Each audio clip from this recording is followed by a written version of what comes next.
252 million years ago, somewhere in a warm, shallow sea, a trilobite lifted itself from the sand and began to move. It did not know it was one of the last of its kind.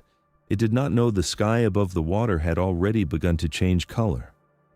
This is the story of the day the Earth almost ended, slow unraveling that followed. We call it the Great Dying. It was not a single afternoon. It was not an impact from the stars. It was a wound that opened in the body of the planet, and a cascade of small changes that, together, nearly silenced life itself. 96% of the species in the oceans vanished, 70% of the vertebrates on land, the only mass extinction of insects in the fossil record. An entire world folded away, its fossils lying in quiet layers of rock beneath the places where we now walk, beneath the cities and the highways and the forests that grew much, much later. We will walk through that world from beginning to end, slowly, the way it actually happened. From the last unremarkable afternoon of the Permian period to the first strange dawn of the Triassic. There is no rush. The rocks have been waiting 252 million years to tell this. We have time. Act 1. The last quiet world. To understand what was lost, you have to stand inside it. Close your eyes if you like. Let the present thin out for a little while. The Permian period began roughly 299 million years ago, and it lasted for about 47 million years, almost twice as long as the span between us and the last dinosaur. It was the final chapter of the Paleozoic era, the long first act of complex animal life on Earth. The continents had drifted together into one enormous landmass. We call it Pangaea, a single supercontinent shaped roughly like a crescent, its two arms cupping a great ocean called Panthalassa on one side and a warm inland sea, Tethys, on the other. Imagine standing on a beach on the eastern edge of Pangaea in the late Permian. The air is hot, not tropical hot, but dry hot, the kind of heat that settles into stone and releases itself long after the sun is set. The atmosphere is richer in oxygen than it had been a few million years before, but already thinning, already shifting. The sky is pale blue, not the vivid blue of our modern skies, softer, washed, because the dust of a drying continent is always in the air. There are no grasses. Grasses have not yet evolved. The land is not green in the way you expect it to be. The forests of the late Permian are darker, stranger. They are dominated by gymnosperms, early conifers, seed ferns called glossopterids, cycads, ginkgos.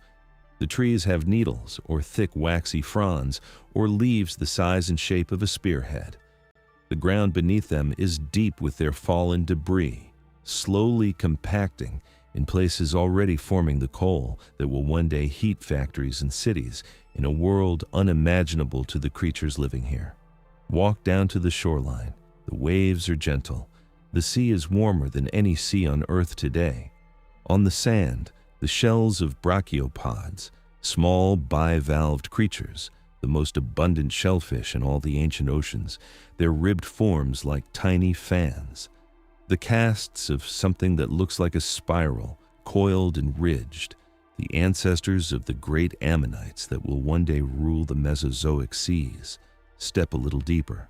The water, even near the coast, is crowded with life. A school of small fish flickers past. They are not like modern fish. Many of them have heavy armored scales, bodies that move with a slow, deliberate undulation. Below them, attached to the sea floor, are the crinoids, sea lilies, their long stalks swaying, their flowered crowns filter-feeding in the current. Between them cluster the rugose corals, solitary or colonial, their skeletal cups pale in the dim light, and drifting along the sand, the trilobite, an old lineage. A creature that had already lived through more than 250 million years of Earth's history. A survivor of everything before this. In the depths beyond the reef, there are sharks. Not the sharks you know, but strange branching forms, some with spiral rows of teeth, some with helical jaws. There are placoderms in the deeper water, armored fish that have already begun to fade, relics of an earlier age. There are nautiloids with long, straight shells like swords. And on the floor, in the mud, colonies of bryozoans and sponges, and the last great reef builders of the Paleozoic. If you lifted your head now and turned inland, back from the water, you would see the great beasts of the Permian land. There are no dinosaurs yet. The dinosaurs will not appear for another 20 million years, and they will only rise because of what is about to happen. What walks here instead are the synapsids, the line that, against all odds, survives to become the mammals. But they are not mammals yet. They are stranger, with its tall sail of skin stretched between bony spines along its back, long-limbed predators the size of a tiger with sabered canine teeth and a nearly upright gait, stout herbivores with beaked mouths and two small tusks, pariasaurs, enormous armored browsers as heavy as a small car. And in the underbrush, smaller things, early therapsids, cynodonts, the ancestors of every mammal that will ever live, including you. These are not great beasts. They are rat-sized, shrew-sized, already nocturnal, already developing the first whiskers and the first hints of warm blood. They are not important in this world. They live in its margins. And yet the entire future of mammalian life, every whale and every bat and every human child, hinges on the fact that a few of them will survive what is about to come.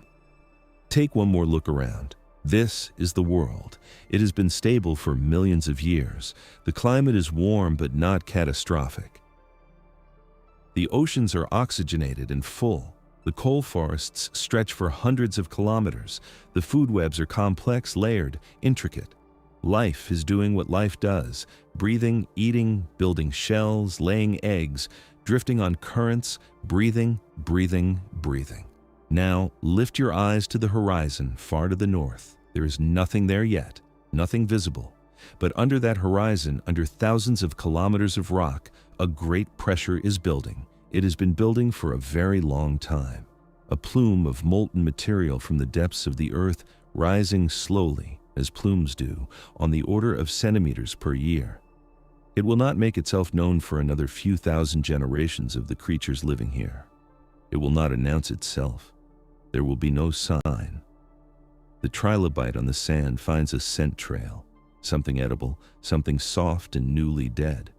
It follows it patiently across the floor, its segmented body rippling, its compound eyes catching the dappled light that reaches this far down. The sun descends slowly toward Panthalassa. The water turns gold. A brachiopod closes its valves against the coming night. This is the last quiet afternoon. We will remember it later when there is no quiet left. Act 2. A planet already changing. The extinction did not begin on a single day. There were signs, faint ones, only visible to us now, reading them backward through the rock. For hundreds of thousands of years before the final unraveling, the Earth was already shifting in small, almost imperceptible ways. The Permian was not a world at peace on the eve of disaster. It was a world that had been slowly drying, slowly warming, slowly losing its old stability. By the time the real killing began, the creatures in the Permian seas and forests were already, without knowing it, weaker than their grandparents had been. Consider the continents. The long process of drift had brought all the landmasses into one. Pangaea stretched from pole to pole. This changed everything. The interior of a supercontinent is, by necessity, dry. The monsoons that soak a coastline cannot reach 1,000 kilometers inland. Great deserts had opened across what is now North America, across what is now Western Europe, across Central Africa. Red sandstones, iron-rich sediments that form in arid climates, blanket the middle Permian strata across dozens of modern countries. The rivers that had once braided across those regions narrowed, intermittent, seasonal. Forests retreated to the margins, and when the forests shrink, the creatures that depend on them shrink too. Amphibians, the temnospondyls, the great long-bodied swimmers of the coal swamps, had already declined in diversity long before the extinction proper. The insect fauna had begun to simplify. The vast dragonflies of the Carboniferous, some with wingspans wider than the length of your arm, had mostly vanished with the gradual fall in atmospheric oxygen from its earlier peak. The forests that had made those giants possible were no longer the same forests. Then, consider the oceans.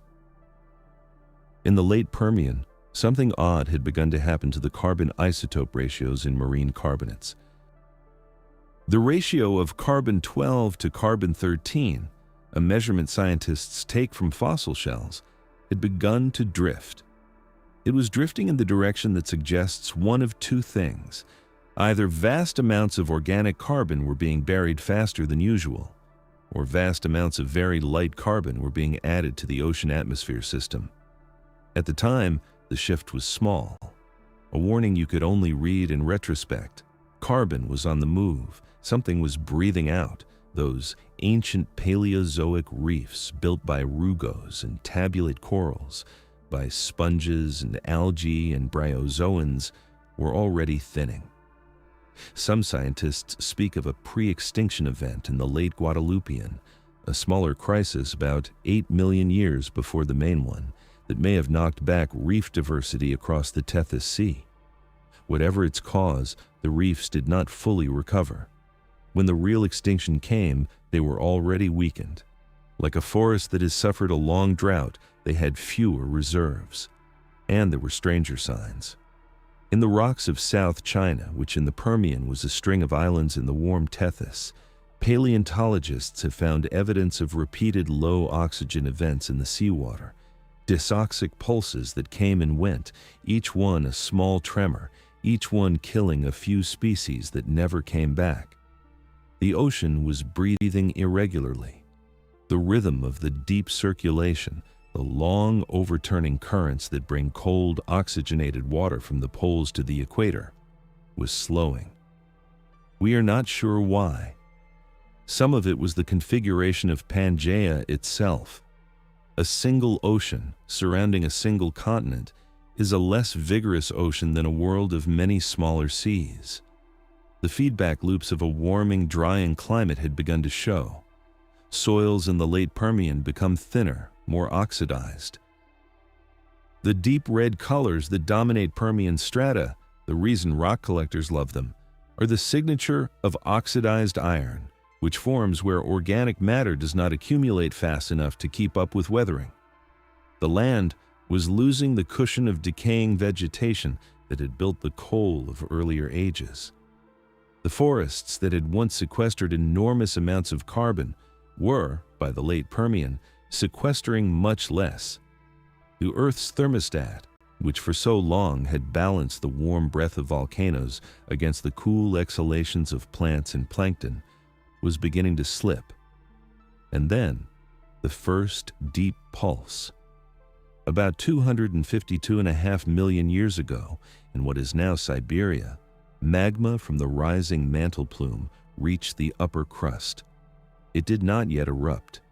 It spread laterally, intruding into vast beds of sedimentary rock, sandstones, limestones, and enormous deposits of coal that had been laid down in an earlier, greener age.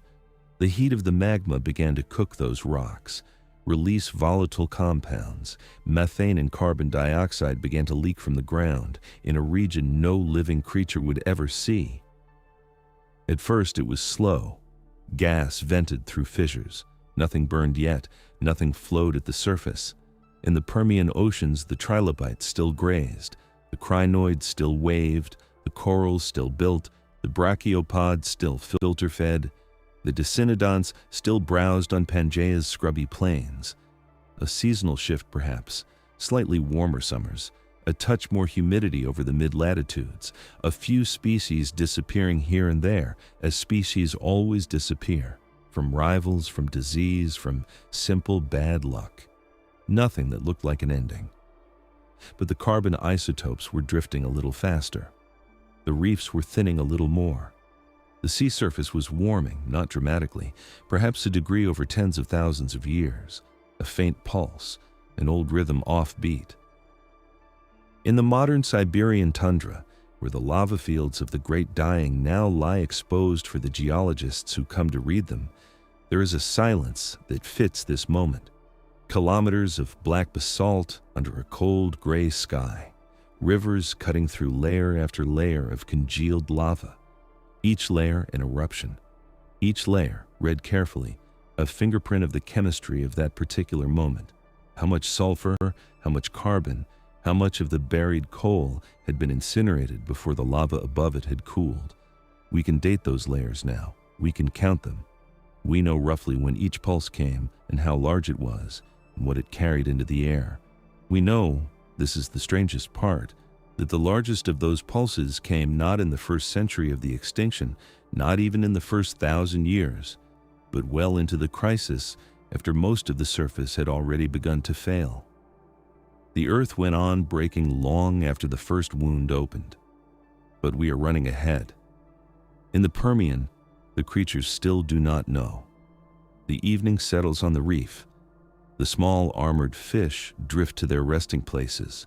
The gorgonopsids on the inland plains lower their long bodies into the shade of a stand of seed ferns. The light of Pangaea's last unbroken sun slides slowly across the western sea, and somewhere far to the north, under rock so deep it is not yet even cracked, the great patient magma continues to rise. One more breath and we turn the page. Act 3. The wound opens. The first true eruption came quietly. In the north of what we now call Siberia, perhaps only a few kilometers long at first, split the ground. Lava rose and began to spread, not explosively. Flood basalt eruptions do not behave like the volcanoes you see in documentaries about Hawaii or Iceland. They are larger, slower, more patient. They do not throw pyroclastic clouds kilometers into the sky, at least not most of the time. They pour, they flood, they fill valleys the way water fills a bathtub, if the bathtub were the size of a small country and the water were molten stone at 1100 degrees. Over the next few tens of thousands of years, eruption after eruption opened new fissures. Some pulses lasted weeks, some lasted centuries. Each one was, on its own, one of the largest volcanic events you could imagine. Taken together, they are the largest land-based volcanic episode in the last 500 million years of Earth's history. When the Siberian Traps were finished, they covered an area of roughly 2 million square kilometers with basalt. For comparison, and this number is worth sitting with for a moment, that is larger than the country of Mexico, larger than Greenland, nearly the size of the entire Indian subcontinent, buried beneath lava, sometimes a kilometer thick, sometimes more. If you could have flown over northern Pangaea a few thousand years into the eruptions, you would have seen something very strange. Glowing rivers of lava moving across a blackening landscape, columns of steam and gas rising where the lava met wetlands or shallow seas or the ice of a seasonal lake. Forests in the distance still green, but with the edges browning, the heat carrying for many kilometers. A sky the color of old copper, not from a single cataclysm, but from the slow, steady release of sulfur dioxide and ash that never quite cleared. And underneath it all, something more dangerous than the lava itself. The Siberian Traps erupted not through fresh oceanic crust, not through empty mountains, but through some of the thickest and most carbon-rich sedimentary rocks on the planet. Under the Tunguska Basin, where much of the volcanism occurred, lay vast beds of coal, limestone, shale, hundreds of meters of organic material laid down over the Paleozoic, preserved for hundreds of millions of years. Now the rising magma cooked it, heated it from below, combusted it, vented its gases to the surface through long vertical pipes in the crust, features called diatremes, which geologists still find today, filled with burnt rock and mineral signatures you do not see anywhere else. Deep beneath the surface, a seam of coal 30 meters thick is heated past the point where it can remain coal. Methane and carbon dioxide and lighter hydrocarbons evaporate from it, pressured, seeking the surface. They find a crack. They rise, they reach the air. They ignite sometimes in a column of pale blue flame. More often, they simply vent, invisible, odorless at first, building over decades, centuries. The atmosphere begins to shift. This is the crucial part. This is what turned a volcanic event into a world ender. The lava alone, vast as it was, would have cooled. The sulfur dioxide would have washed out of the atmosphere within a few years. Even the direct carbon dioxide from the eruptions, while significant, was not enough by itself. But the combustion of the coal and the methane release from the heated sediments that delivered a second, slower, much larger pulse of greenhouse gas. The carbon that had been buried over the entire Carboniferous and Permian, 300 million years of patient forest work, was being returned to the atmosphere in a geological blink. The isotopic signature of this carbon tells us the story. The volcanic carbon was one flavor. The cooked sediment carbon was another, lighter. And deeper still, in the very lightest end, was the methane from microbial sources in ancient marine sediments, also released. All three were there. All three played a role. It is as if the Earth had three different bank accounts of long-stored carbon, and the Siberian Traps opened all three at once. The timeline of the eruptions is now reasonably well constrained. Uranium-led dating of zircon crystals in the lava beds gives us a window. The volcanism began, in its intrusive underground phase, about 300,000 years before the extinction proper. Some of that early phase was the most dangerous because it cooked the sediments without yet reaching the surface. The extinction pulse itself happened in perhaps 60,000 years, possibly less in some estimates.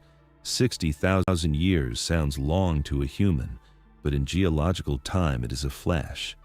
It is a single thick layer in a cliff face, no taller than your hand. The eruptions had released somewhere between 15 and 20,000 gigatons of carbon dioxide into the atmosphere. That number is hard to picture. It is orders of magnitude more than any other single geological event we know of. It is many times the total carbon in all of Earth's modern vegetation combined. It was delivered in pulses, not constant, but in enormous bursts over tens to hundreds of thousands of years. Imagine at the surface what the slow arrival of that gas felt like. You would not have seen it. It would have no color. The oceans would have begun to warm, first in the tropics, then more broadly. The sky in northern Pangaea would have been perpetually hazy, amber at dawn and dusk, smeared with sulfate aerosols that produced odd refractions. Further south, away from the eruptions, the sky would look almost normal for a long time. A little hazier perhaps, a little pinker near the horizon. Temperatures in most of Pangaea's interior would rise slowly. A degree, then 2, then 4. Not dramatic from one generation to the next. The first casualties were at the edges of existing stress. The reefs of the Tethys, already weakened, began to bleach. Not coral bleach as we use the word today. These are rugose and tabulate corals, not the scleractinians of modern reefs, but a functional collapse. As the carbon dioxide dissolved into surface water and lowered its pH, too many of the tiny reef-building organisms losing the ability to deposit calcium carbonate. Over perhaps 10,000 years, the reef systems of the late Permian simply stopped. Their fossils end. Above the boundary, there are no large reef complexes for millions of years. The crinoids, those forests of the sea, began to thin. The brachiopod populations crashed in some basins. The ammonoids lost diversity. The great tree ferns of the southern Pangaean coal forests, the glossopterids, began their own collapse. Their pollen disappears abruptly from the rock record. Whatever thrived after them for a long time was small and hardy and opportunistic. The wound was open. the Earth was bleeding carbon into its own sky, and the cascade, having begun slowly, was about to accelerate. Act 4. The sky turns. There is a moment in every slow catastrophe when the thing you could ignore becomes the thing you cannot. For the creatures of the late Permian, that moment did not arrive as a single dawn. It arrived as a slow, cumulative darkening of the world, the kind you only notice when you try to remember what it used to be. The first shift was the air itself. Sulfur dioxide, released in enormous quantities from the lava and from the burning coal, rose into the stratosphere and formed aerosols, tiny droplets of sulfuric acid that scattered incoming sunlight. These aerosols reflect light. They cool the lower atmosphere. For a brief period, decades, maybe a century at a time, in the wake of the largest eruptive pulses, the skies of the late Permian would have turned a cold, bruised color, and temperatures in the higher latitudes would have dropped rather than risen. Frost would have reached further south than it had in millions of years, a pulse of sudden cold inside a slow overall warming, and then, as always happens, the sulfur washed out. Sulfate aerosols fall from the sky within a few years of being produced, usually in the form of acid rain. The cooling ended, and underneath it, the carbon dioxide, which does not wash out, which lingers in the atmosphere for centuries to millennia, remained. The warming returned, stronger than before, without the mask of the sulfate cover. Temperature records from the rocks show this signature, a stutter, a brief cold pulse inside a long warming, then more warming, then another cold pulse, then more warming again. The creatures living through it would not have understood. They would have felt the summers grow longer, the winters more erratic. The rainfall patterns shift, sometimes by hundreds of kilometers. Rivers that had flowed predictably for 1,000 generations would dry. Rivers that had not existed would appear. The monsoons of the Tethyan coast, which had sustained its dense forests, began to fail. Acid rain is one of the cruelest features of the Great Dying. Sulfur dioxide and nitrogen oxides from the eruptions combined with atmospheric moisture to produce rain with a pH, in some regions, approaching that of a weak battery acid. Soils that had taken millions of years to build, slowly layered, deeply rooted, began to be stripped. The roots of the great seed ferns, which had held the soil of Pangaea for so long, began to weaken in acidifying ground. And once the plants began to fail, erosion accelerated. Bare soil washed into rivers, rivers dumped it into the sea. In marine sediments from across the world, geologists find a layer of what is often called the fungal spike, a sudden striking abundance of fungal spores and hyphae, the signature of a world where dead vegetation was everywhere, rotting, feeding the fungi that decomposed it. Imagine for a moment what that looked like. A forest of seed ferns in southern Pangaea. Late summer, the leaves should be deep green. Instead, many are yellowing at the tips. The trunks show small gray blooms at their bases, fungi feeding on wood that is not quite dead yet. The ground, which should be moist, is crackling dry in places, waterlogged in others. The insects that used to hum in the undergrowth are fewer. Not absent, not yet, but fewer. The rain, when it comes in sudden violent bursts.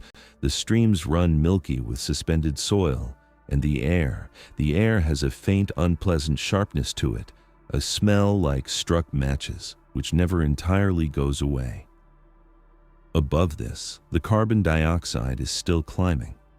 Atmospheric concentrations that had sat around 500 to 800 parts per million for most of the Permian began a long, steady climb toward 2,000. Some estimates go higher still.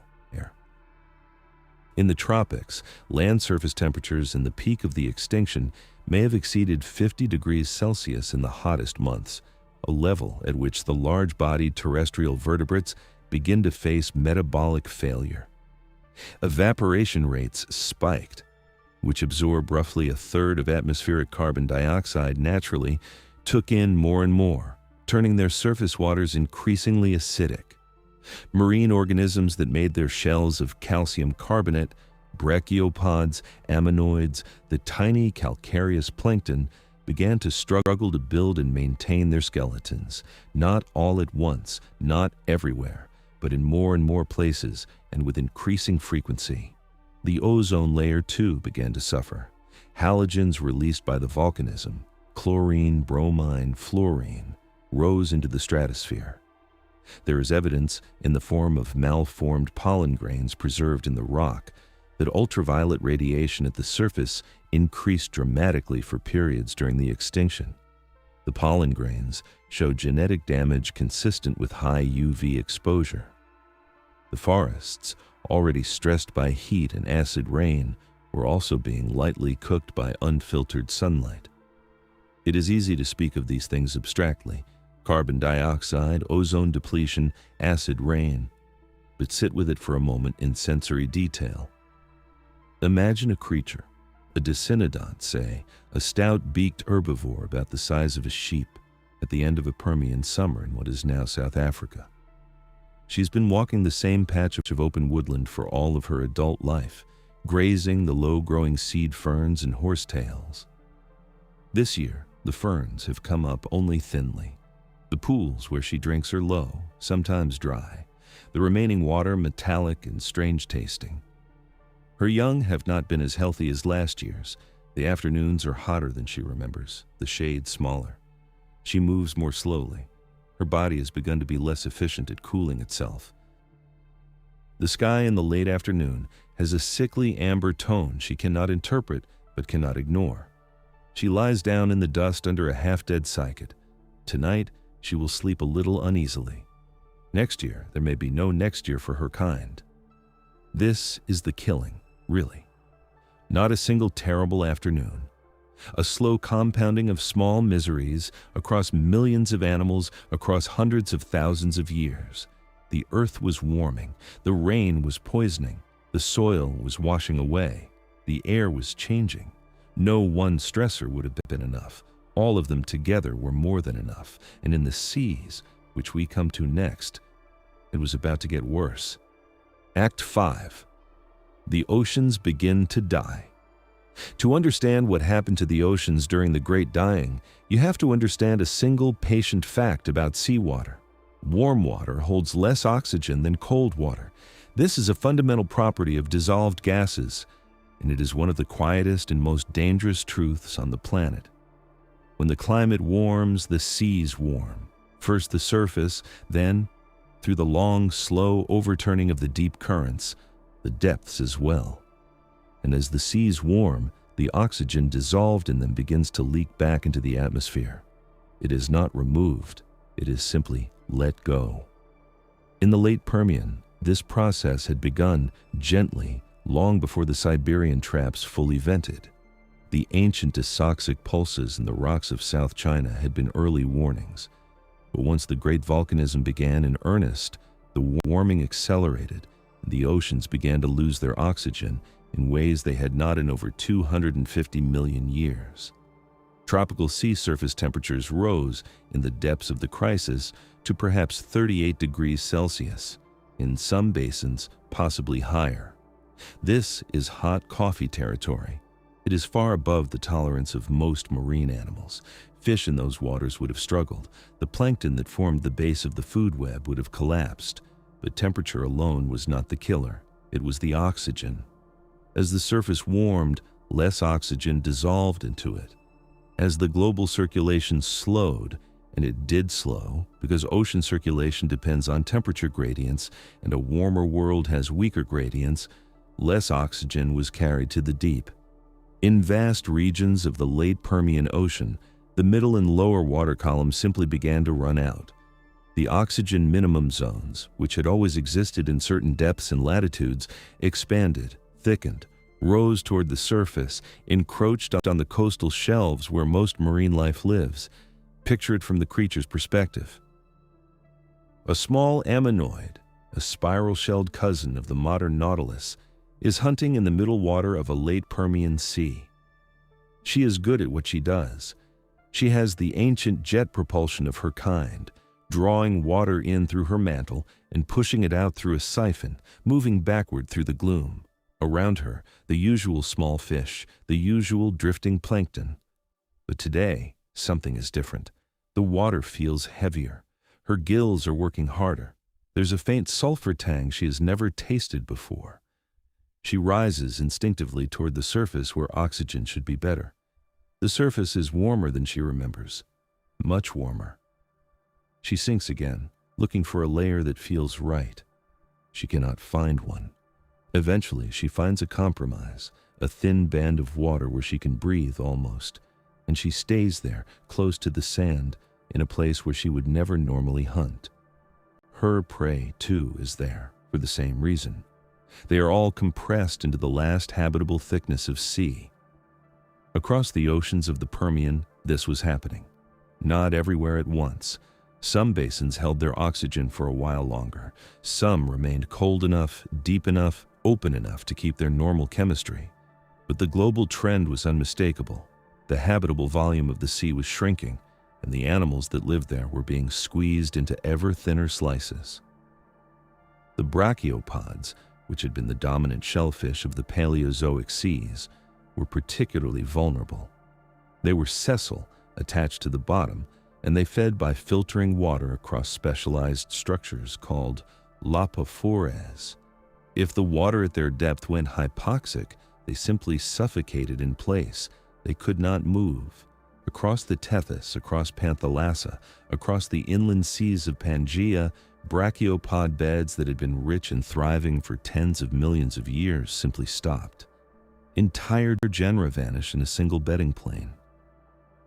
In some of the most studied sections, at Meishan in South China, where the boundary between Permian and Triassic is so clearly preserved, you can stand with your hand on the rock and watch the diversity of brachiopod species collapse by 80% between two layers no thicker than the spread of your palm.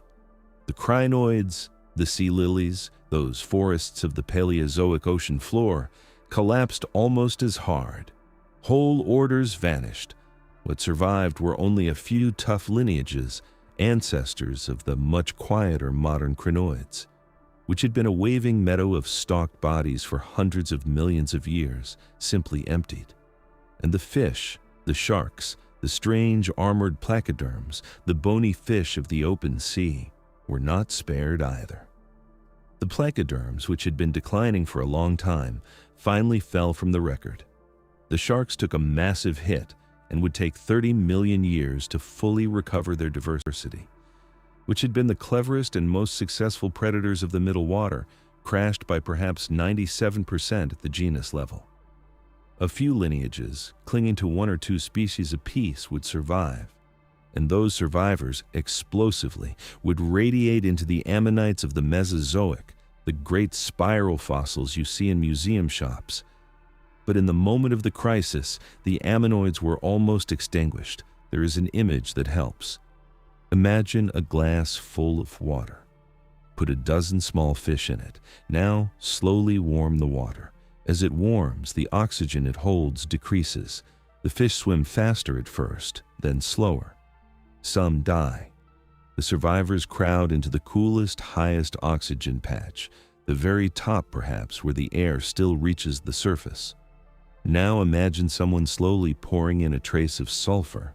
Now imagine the whole ocean of the late Permian doing this at the same time, from pole to pole, over tens of thousands of years. That is what the rocks record, a slow compounding suffocation of the seas. And in some basins, the suffocation went further. It did not stop at anoxia, the absence of oxygen. It progressed into something stranger, something worse. In the oxygen-starved depths, bacteria that use sulfate instead of oxygen began to bloom. The sulfate-reducing bacteria, ancient survivors from an earlier oxygen-poor era of the planet. They metabolize sulfate, and they produce hydrogen sulfide, rotten egg gas, and in a stratified, stagnant ocean, that hydrogen sulfide begins to accumulate. In the deep layers, it builds. In some places, slowly over centuries, it rises. This is Euxenia, and it is where we go next. Act 6. The Purple Sea. If you have ever stood on the shore of the Black Sea, a modern, unusual body of water where, below a depth of about 150 meters, the water is permanently sulfidic, you have stood above a miniature, modern version of what the late Permian oceans became in their worst hours. Imagine that condition, the Black Sea condition, spread across vast swaths of the world ocean. Imagine whole continental shelves, not just isolated pockets, but whole shelves, where the water from the middle depths upward was laced with hydrogen sulfide, a gas toxic to almost every complex animal that has ever lived. Euxinic means sulfidic and anoxic together. It is not merely oxygen poor, it is actively poisonous. And the rocks of the late Permian tell us, in the form of specific biomarkers called isorenyretin, and related compounds, molecules that come only from certain purple and green sulfur bacteria which live only in sunlit sulfidic water, that the euxinic zones in the late Permian reached into the photic zone itself, the top 100 meters of the ocean, the part of the sea where light reaches and where life is densest. Think about that. Sunlight was striking the top of the water, and below a few tens of meters, the water was a gentle purple-green, full of bacteria that lived by combining sunlight with hydrogen sulfide instead of with water. The kind of ocean that existed briefly before oxygenic photosynthesis won the Earth, returning in the late Permian, in patches, in bursts, in some places for a long time. This changes the whole sensory experience of the Permian Sea. The ocean we imagined in Act 1, the clear, warm water full of trilobites and brachiopods and crinoids, that ocean is replaced, in stretches, by something else entirely. A sea whose surface still glitters in the sun. A sea whose depths, if you could see them, would be a dusky purple. A sea that smells of struck matches when its water reaches the shore. A sea from which, periodically, pulses of hydrogen sulfide can vent directly into the atmosphere, with consequences for any land-dwelling creature that happens to be nearby. There is a hypothesis, seriously debated, that hydrogen sulfide pulses from the Permian Ocean reached the coastal plains of Pangaea and contributed directly to the land extinctions. The gas is toxic at remarkably low concentrations. A few tens of parts per million can disable the respiratory systems of vertebrates, can damage the nervous system, can kill outright. A ship of dead fish on a coastline, a marsh smelling of rotten eggs, the neighboring forest dying in a wedge downwind of it. We cannot prove that this happened on a large scale, but the conditions for it existed.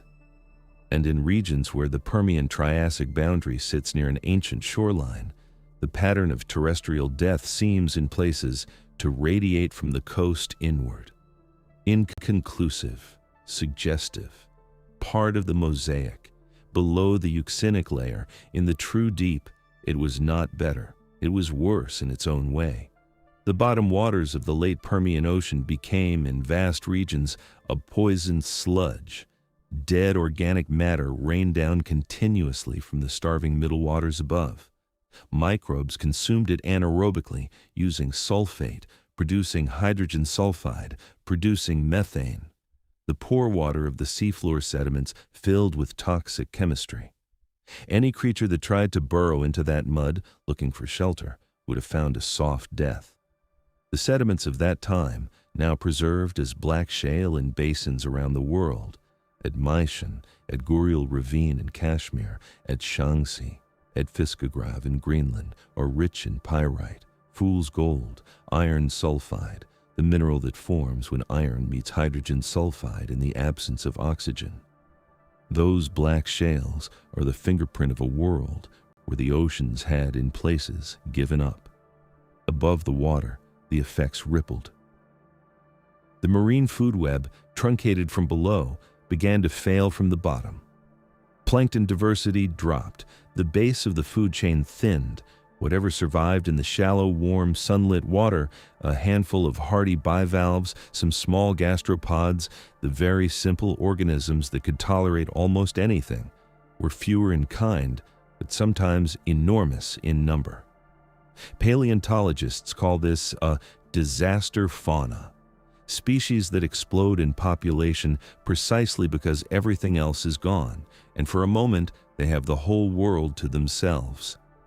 Chloria, a small clam, is the signature of this time. You will find its fossils by the thousands in rocks just above the boundary, blanketing layers where, beneath, a dense and complex ecosystem had been. One species, triumphant in the silence, and in the deep time of this extinction, the silence accumulated. The sea became quiet in a way that is hard to imagine. No great reefs pulsing with life, no clouds of ammonoids flickering through the middle water, no forests of crinoids waving. The whales, of course, were not here yet, would not be for another 200 million years. But the absence we are describing is deeper than the absence of whales. It is the absence of the diverse, layered, noisy complexity that had defined the Paleozoic seas for hundreds of millions of years.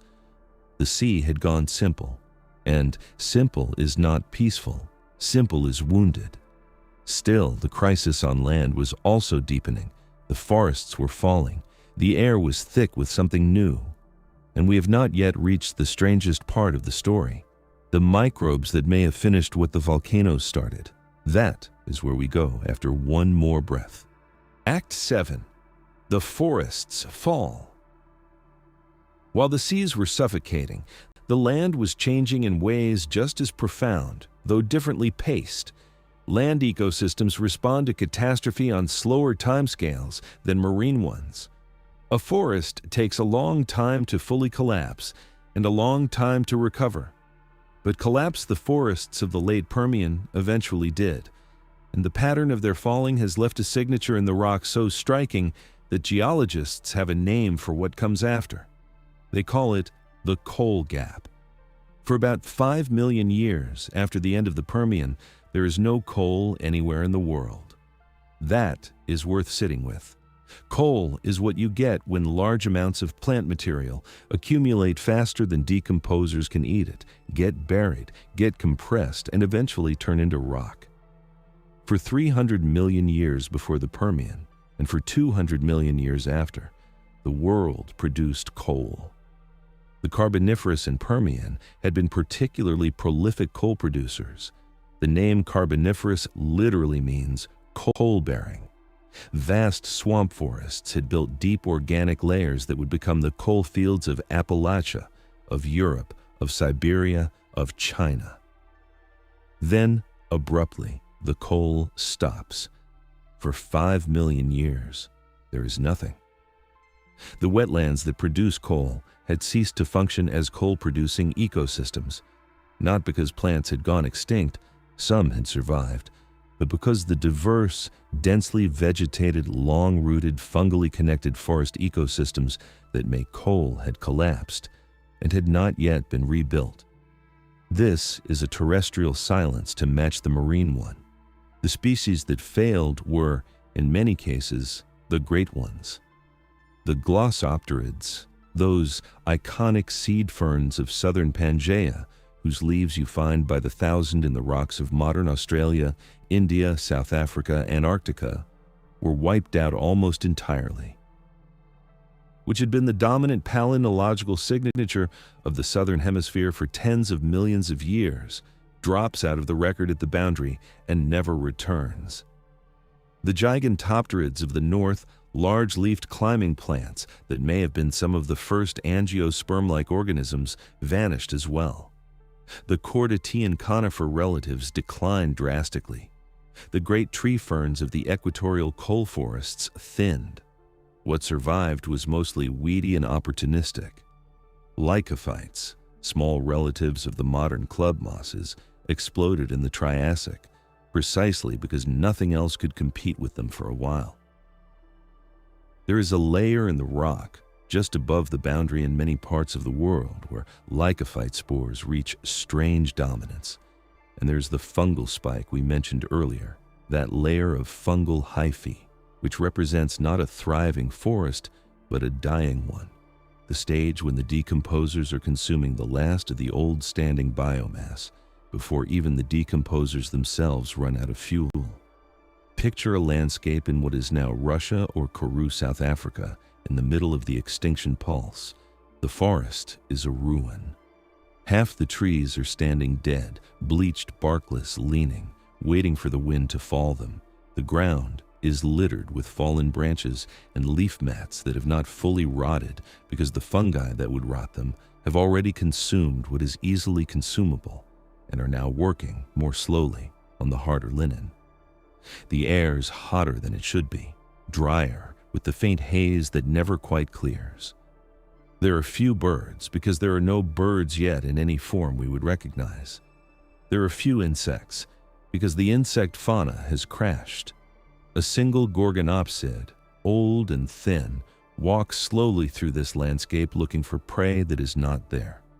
She has not found water for 3 days. She does not know where to go. There is nowhere on this continent that is meaningfully better. The terrestrial vertebrates took their own heavy hit. The great pariasaurs, those armored browsers the size of rhinoceroses, disappeared. Most of the gorgonopsid predators disappeared. The dinocephalians had already gone in an earlier wave. The temnospondyle amphibians took severe losses, though a few lineages would rebound in the Triassic. The synapsids as a whole, the group that would become mammals, lost most of their diversity. What survived from that group were mostly small and mostly burrowers, cynodonts, therocephalians, a few dicynodont lineages that had evolved efficient herbivory. Small bodies need less food. Burrows are cooler than the surface in a hot world. Burrows shelter you from UV radiation in an ozone-depleted sky. Burrows hold in moisture in a drying climate. The future belonged, not for the last time in Earth's history, to the small and the hidden. In the streams and ponds that remained, freshwater ecosystems collapsed as well. There is a signature of mass drying in the rocks, gypsum deposits, evaporates, desiccation cracks, that tells us that whole freshwater systems simply dried up at the peak of the extinction, leaving their fish and amphibians stranded, dying in shrinking pools. Those that lived near large, permanent bodies of water had a better chance. Most creatures did not live near large, permanent bodies of water. The insects suffered the only mass extinction of insects in the entire fossil record. Think about that. Insects, as a class, are remarkably robust. They have survived every other mass extinction, the end Ordovician, the late Devonian, the end Triassic, the end Cretaceous, without losing more than a fraction of their diversity. Only at the end of the Permian did entire orders of insects disappear. The giant dragonflies were already gone by the late Permian, but many of the Paleozoic insect orders followed them. Roaches, beetles, and a few other hardy groups made it through. The orders that did not are gone, not just to extinction, but to obscurity. You have never heard their names. They are not taught in biology classes. They simply do not exist anymore. Fungi, it should be said, did not go extinct. Fungi rarely do. They are too modest, too decentralized, too ancient. They simply adapt. When the trees die, the fungi feed. When the feeding is done, they sporulate and wait. They have seen many world endings. They will see many more. And above all of this, the sky was still unstable. The pulses of volcanism continued. The carbon kept arriving. The methane kept venting. The oceans kept warming. For some period, possibly the last and most severe phase of the extinction, the atmospheric chemistry went further than anything so far described. The microbes in the seafloor mud may have played a role we have only recently come to understand. Act 8. The methane bloom. Of all the causes of the Great Dying, one of the strangest and most recently uncovered is this: The volcanoes alone, despite their size, may not have been quite enough. The carbon dioxide from the Siberian Traps alone, despite its magnitude, may not have delivered the full warming we see in the rocks. There is something extra, something in the isotope record that points to an additional source of carbon, delivered relatively late in the extinction and delivered, crucially, as methane rather than as carbon dioxide. Methane is the same carbon, roughly, but in a form that is 20 to 30 times more effective as a greenhouse gas, molecule for molecule, over short timescales. Where did the extra methane come from? There are several hypotheses. One of the most provocative involves a single-celled organism, a microbe, something so small you would never see it, something called Methanosarcina. Methanosarcina is a genus of archaea, one of the ancient branches of life, neither bacterium nor eukaryote. It lives in anoxic environments. It specializes in the final step of anaerobic decomposition, consuming simple organic molecules, acetate, methylamines, and producing methane as a waste product. It has been around for a very long time, but it has a peculiar history. Genetic evidence suggests that, late in the Permian, Methanosarcina acquired, probably through horizontal gene transfer from a bacterium, a new metabolic pathway, a more efficient way to process acetate. The microbe that had always been a background decomposer was now a vastly more productive producer of methane from the same raw materials. This is the hypothesis. The timing lines up. Methanosarcina gained its new pathway sometime in the late Permian, possibly right around the start of the extinction. It was living in seafloor sediments full of accumulating organic matter, the debris of the dying ocean above. And it had in those sediments an abundance of one particular trace element that it absolutely needs: nickel. Nickel is a required cofactor for the enzyme at the heart of Methanosarcina's methanogenesis. In most seafloor sediments, nickel is scarce. But here's where it gets strange. The Siberian Traps, as they erupted, released enormous amounts of nickel into the atmosphere and into the surface ocean. The lavas themselves are rich in nickel. The aerosols carried it around the world. Sediment cores from the late Permian show a sharp spike in nickel concentrations during the extinction interval. And so, the hypothesis continues. A microbe that had just evolved a new metabolic trick was suddenly given the one nutrient it needed in vast quantities, just as the oceans were filling with dead organic matter for it to consume. It bloomed. It consumed. It produced methane, enormous quantities of methane, released into the surface ocean and from there into the atmosphere. The warming, already intense, intensified further. The positive feedback loop, methane warming driving more ocean warming driving more methane release, ran for a while. Whether this scenario is fully accurate or only partially remains debated. Some researchers argue the Methanosarcina hypothesis overstates the biological contribution. Others find the genetic and geochemical evidence persuasive. The broader point is less controversial. Methane was released during the extinction from multiple sources, some from direct volcanic processes, some from destabilized methane clathrates in the ocean floor. Those ice-like cages of methane that exist at certain pressures and temperatures, which destabilize as the ocean warms and the pressure drops. Some from microbial communities of one kind or another, in the sediments or in the flooded anoxic seas. All of it contributed to the overall carbon budget. All of it drove the warming. What is poetic and terrible is this. If the hypothesis is correct, the volcanoes did not directly kill 96% of life. They created the conditions. And then a microbe, smaller than a speck of dust, ancient, patient, opportunistic, took advantage of those conditions and finished the work. The largest mass extinction in the history of this planet may have required at its end the cooperation of a single-celled archaeon. Life does not only die in mass extinctions. Life also acts. Some lineages flourish precisely because others fail. The disaster fauna of the late Permian seas, the Claria clams, the tiny foraminifera, the hardy survivors, were doing their version of what Methanosarcona was doing, filling the world with themselves because no one was left to stop them.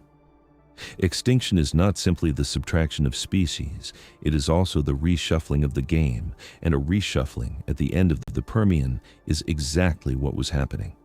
The old order was breaking. New opportunists were rising. Everything was being negotiated. And over the next few million years, after the volcanism finally slowed, after the carbon began to settle back out of the air, after the oceans began the slow work of reoxygenating their depths, the earth would settle into a new kind of silence, a silence of emptiness, of ruin, of recovery delayed, a silence we have not yet reached. We are still inside the killing, in the moment this act closes. The Siberian lava is still flowing somewhere. The methane is still pulsing. The ocean is still anoxic in half its basins. But the pulse is slowing. The chemistry, over tens of thousands of years, is beginning to approach a new equilibrium. The disaster is not quite over, but the center of it is past, and what comes after the center of a disaster is what we go to next. The long, low hum of a world with almost nothing left. Act 9. The Silent Millennia. By the time the great pulses of the Siberian Traps began to weaken, the earth that emerged from them was not the earth that had entered them. Understand what we mean when we say this. It was not a wounded version of the same world.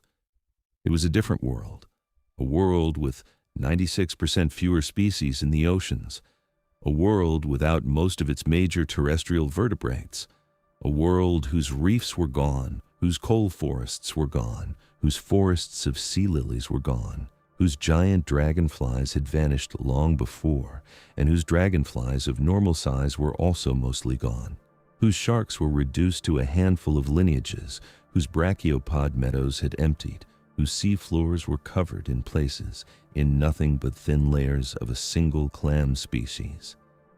This is the silence we have been slowly approaching. It lasted a long time. The Triassic, the period that follows the Permian, begins in this silence. The earliest Triassic is, in many ways, more alien than the Permian that preceded it. Scientists call this the early Triassic biotic crisis because the extinction did not end at the boundary. For perhaps 5 million years into the Triassic, recovery was stalled. Ecosystems that had taken hundreds of millions of years to build did not reappear in the human sense of appearing. They came back halting, wrong, incomplete. Some did not come back at all. Marine communities in the early Triassic show a pattern that paleontologists describe, with some hesitation, as ecologically impoverished. Diversity is low. A few species dominate in enormous numbers. Food webs are short, sometimes only 2 or 3 trophic levels where there had been 5 or 6 before. Body sizes, on average, are small. There is a phenomenon called the Lilliput effect, where species that survive a mass extinction tend to be markedly smaller than their close relatives from before the extinction, and this persists for a long time, even in species that are not themselves newly evolved. It is as if the world could not yet support the large. In the shallow seas, the Claria clams blanket the sea floor. Above them, in the water column, a thin diversity of bivalves and foraminifera persists. The reefs are gone. The great filter-feeding crinoid forests are gone. Predator populations are reduced.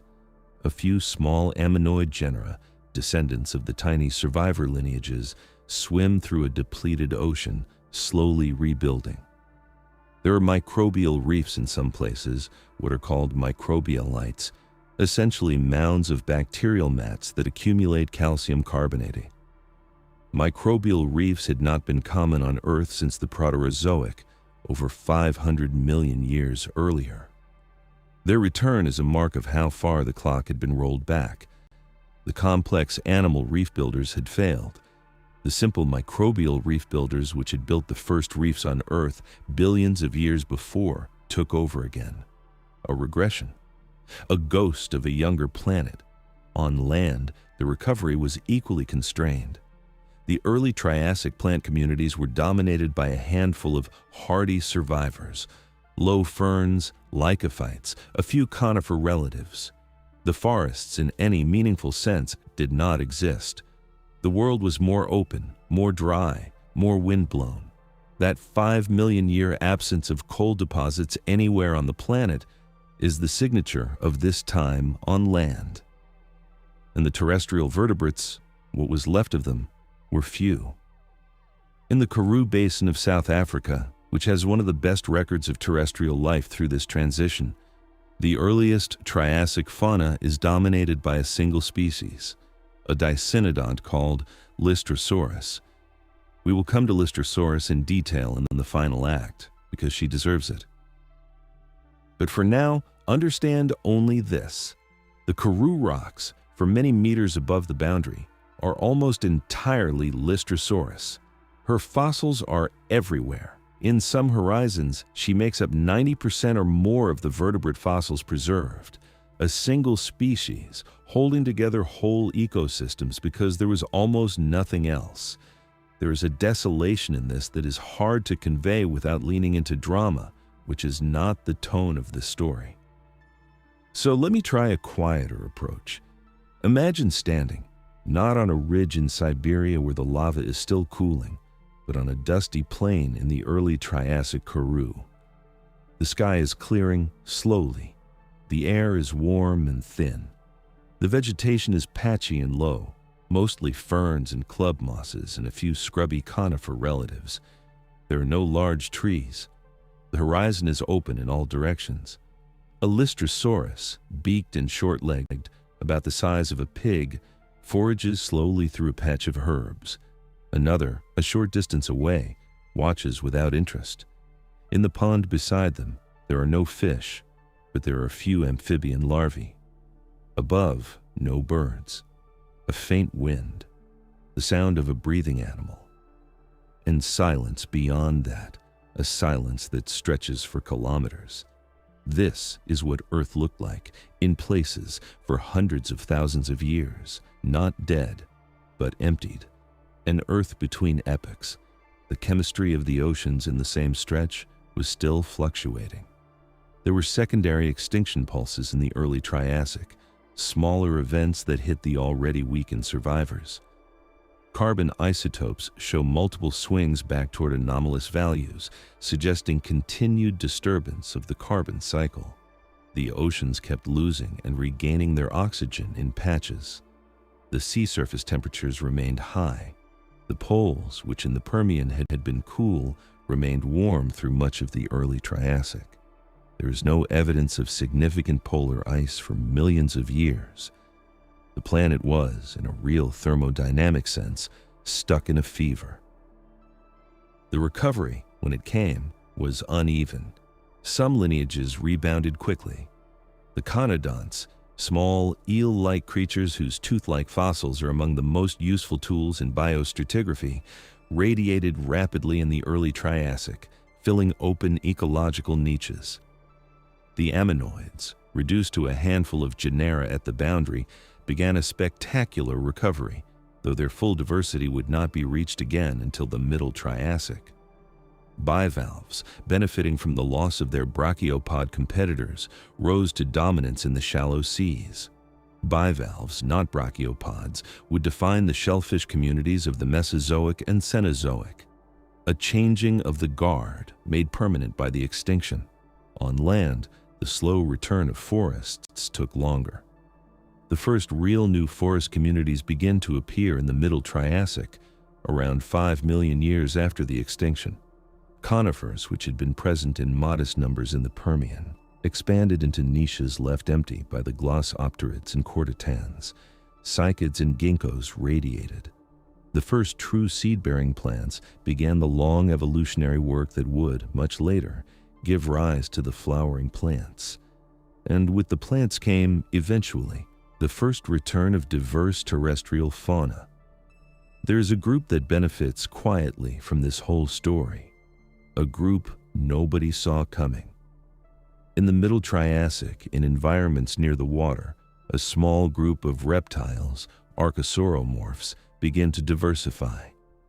At first, they are unremarkable. Then, as the forests return, one particular lineage of them, the archosaurs proper, begins to specialize, evolve upright posture, develop new respiratory anatomy, experiment with bipedalism.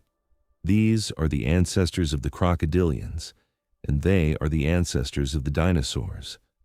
The dinosaurs arise, perhaps 20 million years after the end of the Permian, in a world that the Great Dying had emptied and prepared for them.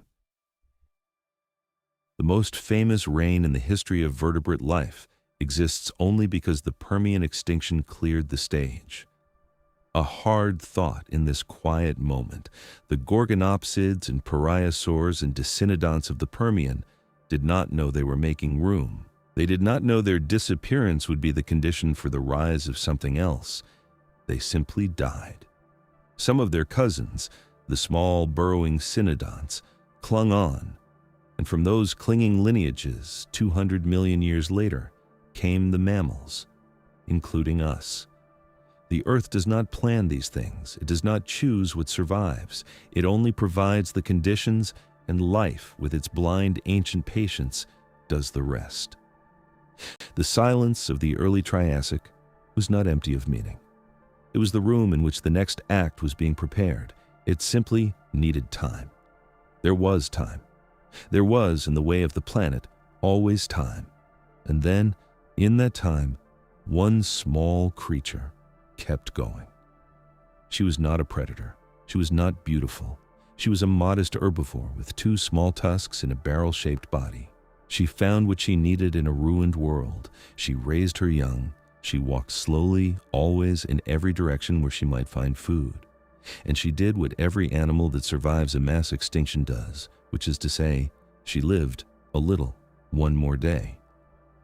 We go to her now, in the final act. Act 10, the first survivor. Her name is Lystrosaurus, or more precisely, the name Lystrosaurus belongs to a genus, a small group of closely related species, that flourished across much of Pangaea in the earliest Triassic. She was a dicynodont, which means 2 dog teeth, from the pair of downward curving tusks at the front of her otherwise beaked mouth. She was perhaps the size of a pig, or a little larger. She had a short tail. Her eyes sat high on her wide head. She lived in burrows when she could, browsed on low plants when she could, tolerated heat and drought and low oxygen better than nearly anything else of her time. And she inherited the earth for a while, because almost everything else had not. The preservation of her fossils is extraordinary. In the Karoo Basin of South Africa, an area geologists have studied intensely for over a century, you can walk through the rocks of the earliest Triassic and find Lystrosaurus bones everywhere.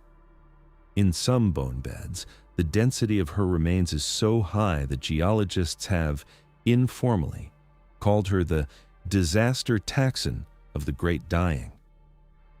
A species whose abundance in the fossil record is, itself, a marker of the extinction. In the same rocks, you find the bones of other creatures, small insectivorous cynodonts, a few surviving amphibians, a handful of reptiles, but Lystrosaurus dwarfs them in number, often by factors of 10 or more. Why did she make it when so many did not? Several hypotheses, each plausible, each probably partially true. She was a burrower. Burrowing animals are buffered from temperature extremes. They are protected from UV radiation. They keep their moisture. They often sleep or hibernate through the worst conditions. The fossil evidence, preserved burrows with Lystrosaurus skeletons inside, confirms that she used this strategy extensively. Her burrows were simple but effective, and in a world where the surface was brutal, simple shelter was a life-saving innovation. She was small-bodied for her group. Not tiny, but modest. Smaller animals require less food, can find enough to eat in patches that a larger animal would starve in, can reproduce more quickly. In a depleted ecosystem, small size is a virtue. Most of the Permian dicynodonts had been larger than Lystrosaurus. Those larger ones died. Her smaller body type, which had been unremarkable in the Permian, became the winning strategy. She was a generalist. She could eat almost anything plant-based. Her beak was strong enough to strip tough, dry vegetation. Her gut was capable of fermenting coarse material.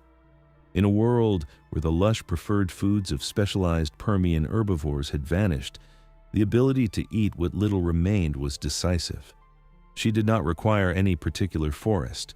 She required only plants in some form, somewhere.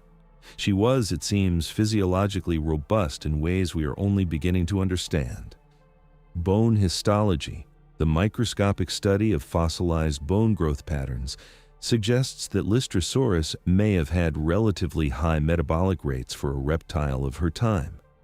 Her bones show patterns of rapid, sustained growth, with the vascular density associated with endothermic or near-endothermic metabolism. She may, in other words, have been on the road to warm-bloodedness. In a world where temperatures fluctuated wildly and where oxygen levels were low, such a metabolism, if she had it, would have given her an edge. And she was everywhere. This is remarkable. Lystrosaurus fossils have been found in what are now South Africa, India, Antarctica, Russia, China, and Australia, spanning much of the breadth of Pangaea. In the early Triassic, she had a geographical range wider than almost any four-legged animal before her. Part of this is because Pangaea was a single connected landmass, allowing easy dispersal. Part of it is because she was a generalist who could make a living in nearly any of the empty ecosystems the extinction had left behind. She walked where nothing stopped her, and the walking was unbounded. Imagine her on a morning in the earliest Triassic. The sun is rising over a flat open plain in what will become South Africa. The air is warm, even at dawn. She's just emerging from her burrow, her tusks catching the low light. She pauses at the entrance to sniff the air. There is no threat today, as there's been no threat for many days. A few cynodonts are moving in the undergrowth, small, wary things, not large enough to bother her. She stretches. She begins to walk. The plain rolls out in front of her. Somewhere to the south, there's a patch of horsetails that should still have water underneath. She will walk there, slowly, eat what she can, return to the burrow before the heat of the afternoon. There's something steadying about imagining her. After everything we have walked through in this story, the lava, the ash, the sulfur, the acid rain, the euxinic seas, the coal gap, the fungal spike, the methane bloom, the long, silent millennia, after all of that, she is still here.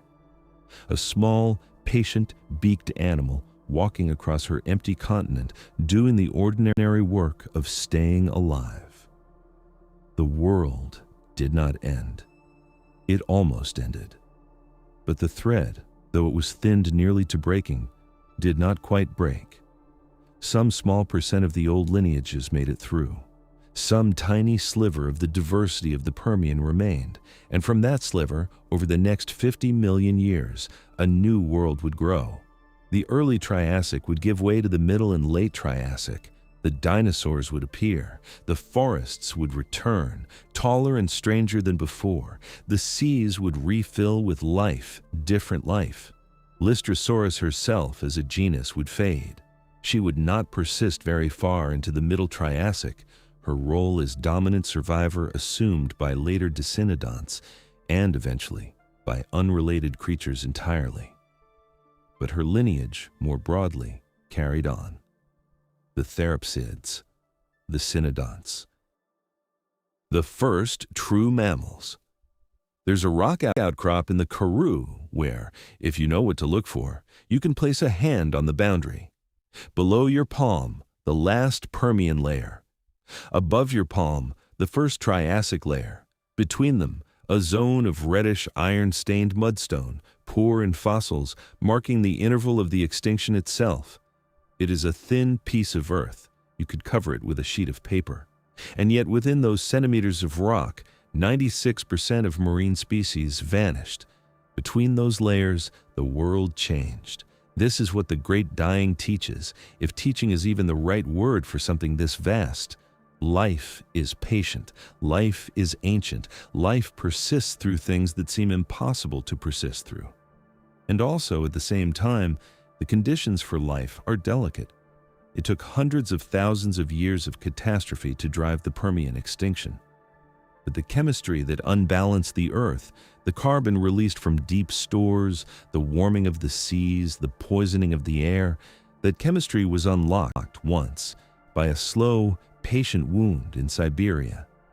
And once unlocked, it took a very long time to relock. The planet is large, the planet is resilient, the planet is also changeable. Both are true. Both have always been true. The rocks keep the story.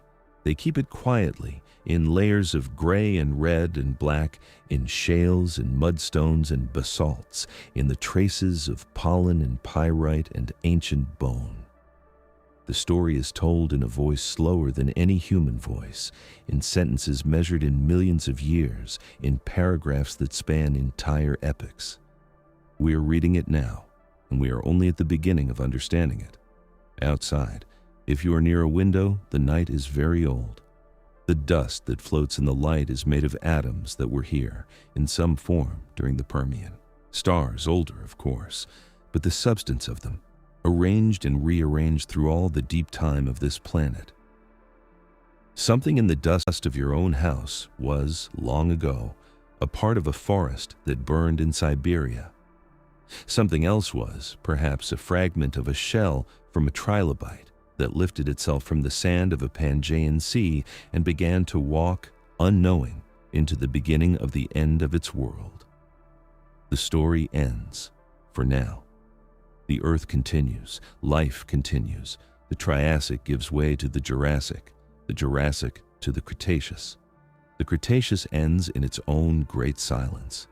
And then, after 66 million more years of slow repair, something small, awake and wondering, stands in a field in the middle of a much later night and looks up and sees the stars. And somewhere far inside itself, without knowing why, feels a very old memory of a world it never saw, a quiet world that ended a long, long time ago, and yet, somehow, did not entirely leave. Thank you for walking this far. Rest well.